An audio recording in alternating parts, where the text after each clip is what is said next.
What is going on, fight fans? My name is Edward Vasquez, the community manager here for the Thrill of the Fight 2 team here at Half Brick. Now, today we have a new update dropping, and there's a lot of changes to the damage system, changes to the multiplayer lobby system, and even a new venue. Finally, since launch for early access, we haven't released any new venue or arena. We finally have done that with this update here.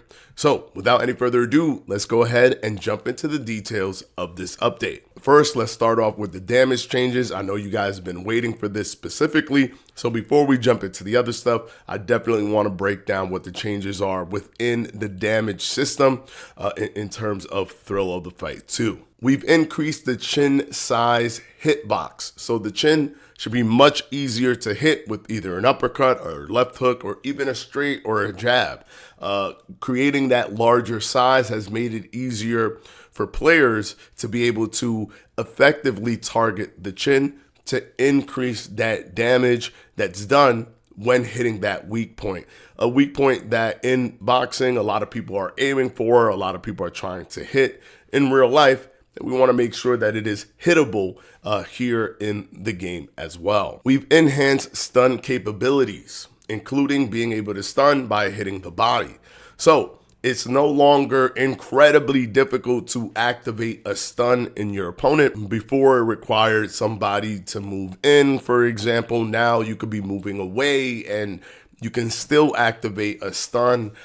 So people aren't going to just be able to continuously just do one thing, move in one direction, and try to avoid fighting.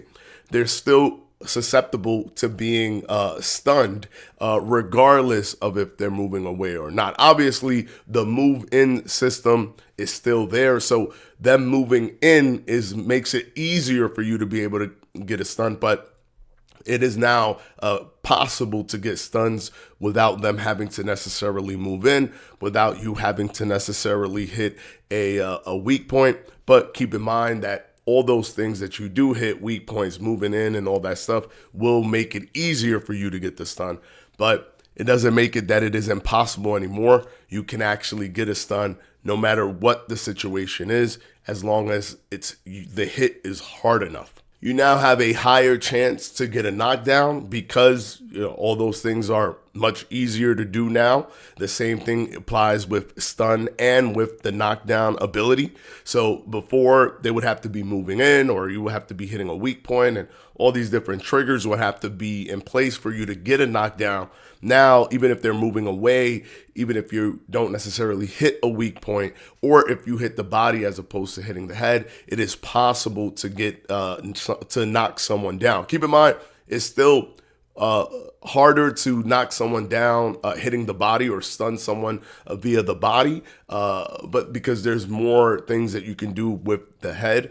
So the head is still a little bit easier to get stuns and knockdowns, but it's no longer just one thing, everything funneling one way where somebody could just completely defend the head, do a bunch of head movement while keeping their guard up and basically gridlock you from getting a knockdown. The body is there as well. They'll have to move their body, use their footwork or use their movement to also try to get away from punches, not only from the head, but also from the body as well. We've also revised punishment and returned it back to what it was in earlier versions. So the current punishment that you were recently playing with in the live version before this update, the punishment would go up immediately and come down and go up and come down based off of if somebody was hitting you, which opened the door for someone to be able to spam you and drop you before their anti-spam even kicked in.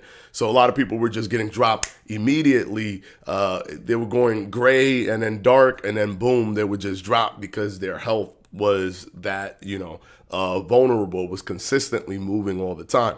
Now we've brought it back to what it used to be, where there's this big overarching punishment that takes the course of either the round or 2 rounds or whatever for you to get them to that gray area and with their heart pumping and everything, and then trying to get the knockdown through punishment through that way, which is a build-up system. So therefore, if somebody's trying to spam in short spurts, that's not going to be enough to drop you. And even with the anti-spam and everything, over the course of a fight, they're going to start to get diminishing returns in terms of how much damage they're actually piling up. So they're going to have to be much more judicious with their punching. And this also allows for people like volume punchers to be able to play and do well against a spammer, considering the fact that it isn't just a blitz and a drop. It's over the course of an entire round, over the course of an entire fight. The punishment buildup is now basically reverted back to what it was, back in V3 and V1, where the damage was just building up over the course of a round, building up over the course of the fight. We've also heard you in the sense of when you do rock somebody, you feel like you can't really attack them because of anti-spam might trigger, or you might get over the amount of punches you need to throw. We've added an adrenaline boost now. So when the person is in a stun state, essentially you can go as crazy as you want. Hey, if you're a spammer in this moment when somebody is stunned, you could go crazy. If you're a volume puncher in this moment when somebody's stunned, you could go crazy. All anti-spam stuff is completely turned off during that moment when you rock someone. So now you have full agency to do whatever you like during those moments when they're stunned. So pay attention to when they're stunned, and then also have no fear. When they're stunned, you have the ability to go for the knockout. You have the ability to go for the knockdown. All spamming stuff completely turned off during the times when they are rocked, which is our new adrenaline boost system. We also have a new stance system that basically is aggressive versus defensive.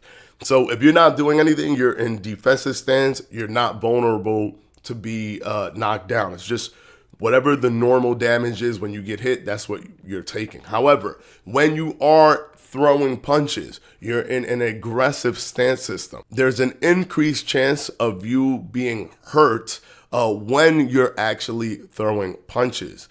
So you have to be careful, right? Be smart when you're doing your offense, even if you're being aggressive or even being super aggressive.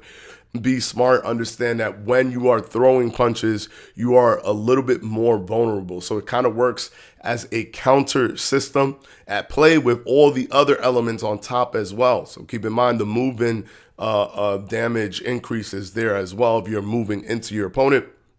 But also the weak points are there, especially now with the increased chin hitbox. So when you're punching, you're in an aggressive state. When you're in an aggressive state, you have a higher chance of getting hurt. A bit more damage could be applied to you when you're in that state.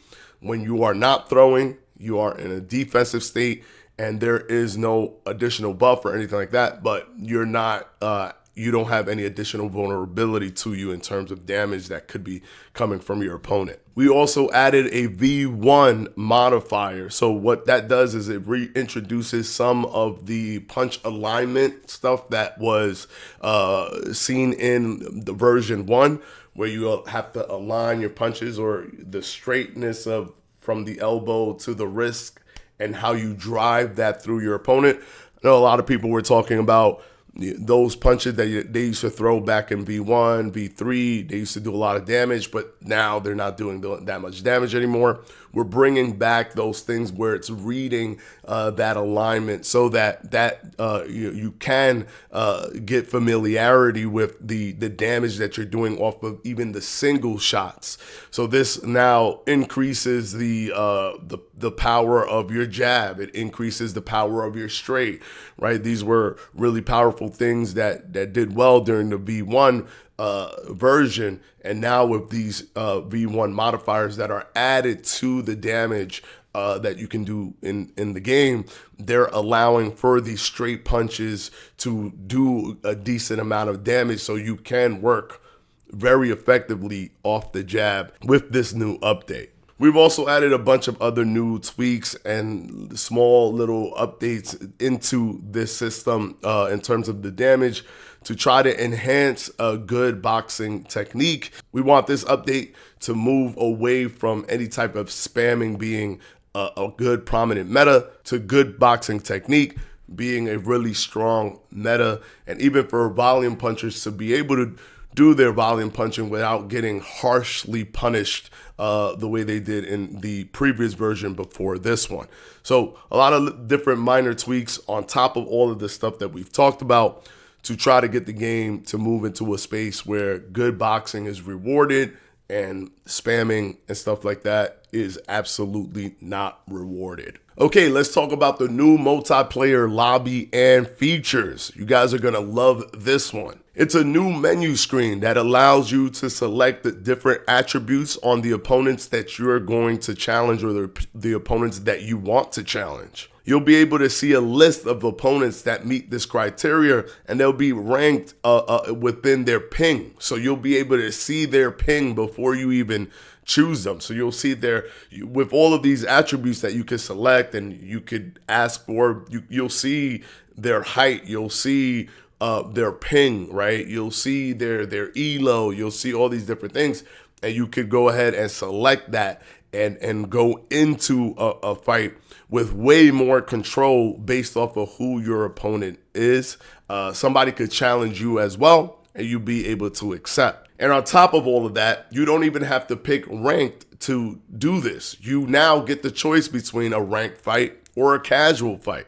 So you don't have to go outside of the game to look for somebody for a casual fight. You could just have a casual fight instead of a ranked fight, and you'll be able to fight somebody, a complete stranger, in that way through this new lobby system. Enjoy the fight and not have to worry about it impacting your ranking or your elo through the ranked fighting system. Simply just casual instead of ranked, and continue from there. So if somebody chooses you, selects you, and you've put all of your criteria and you decided it is a casual match, the fight that you guys will have is a casual match. But you could also look at the list of people, see the perfect pin that you want, decide this is the type of fighter I want to fight. I don't want to fight somebody that's way too taller than me. I see his height, it matches, everything is perfect. Let me go ahead and fight this person. He fits all of the attributes that I'm looking for. I'll fight him instead. And it's not ranked, boom. Or hey, it is ranked, I want to fight ranked, boom, I can select him as well. So this new lobby system gives you full control over who your opponents are. It lets you go into the queue for people to see you as well, based off of all the things that you put, all the attributes that you put, and somebody can select you if they want based on those attributes as well. So it's a really open system, a really good lobby system to allow you to find the players you want to fight the type of fighters you want to fight in whatever mode, ranked or casual, and be able to enjoy yourself that way while playing the game. Now let's talk about the new hotel venue. Yes, it's called the hotel venue. It is our first venue since we've released early access, but we wanted to make sure you guys had a treat for this update and you have a new place to play. The hotel venue is a hotel environment. You can look at the crowd, you can see how they're reacting to your fights, and you're in this different location. Gives a little bit more of a a little bit more of a actual fight as opposed to being in the gym location, which obviously is still there, the daytime version and the nighttime version. But with the new hotel venue, it's just a fresh place to play. And I think a lot of people have been asking for new venues, new locations, new content being added to the game. And that's exactly what we're doing here. We hope you enjoy this new hotel venue when you boot up the game with the new update. I do want to mention we have added some localization in there for different languages as well. So this should be helpful for a lot of people in terms of text-based changes. So you can see things in your native language if it's supported. But just a heads up, localization has been added to this update. And the final thing that I do want to mention in this update is new referee calls as well. So a lot of players have been complaining of players turning their back, right? Giving you their back or looking low to the floor, constantly looking at the floor. Well, now there is new referee calls for both of those actions. If you turn your back, if you consistently just look at the floor, the referee will warn you. And at some point, the referee can penalize you as well. So keep in mind, this is something you do not want to do. You want to be able to make sure you're looking at your opponent and that you're not just consistently looking at the floor and consistently turning your back on your opponent to try to protect yourself in some way that you shouldn't be doing in a boxing a match in real life. Shouldn't be doing it here in the game as well. All right, guys, those are the new changes to the Thrill of the Fight 2. New update, new hotel venue, new damage changes that kind of overhaul the system, bring back some of the version 1 stuff, version 3 stuff with like punishment and being able to stun people from hitting the body as well as the head, and also the alignment stuff where you could create damage with the straight punching or with aligning the driving through with the wrist connected to the elbow, jabs, straights, etc. New referee calls, as well as a new multiplayer lobby, all packed into this new update. So hopefully you guys enjoy the update. Of course, as always, we have our roadmap where we're consistently putting things on there. The roadmap is showing you the things that are scheduled to come out in the future. Check out that roadmap if you haven't. The link will be down in the description box below. Patch notes for this will also be linked down in the description box below, so you can take a look at the changes for yourself. And of course, as always, we'll see you in the next one, guys. Hopefully you guys enjoy this new update. Peace out. The thrill of the fight. It's the thrill of the fight. Yo, they ask me why we do it. It's just the thrill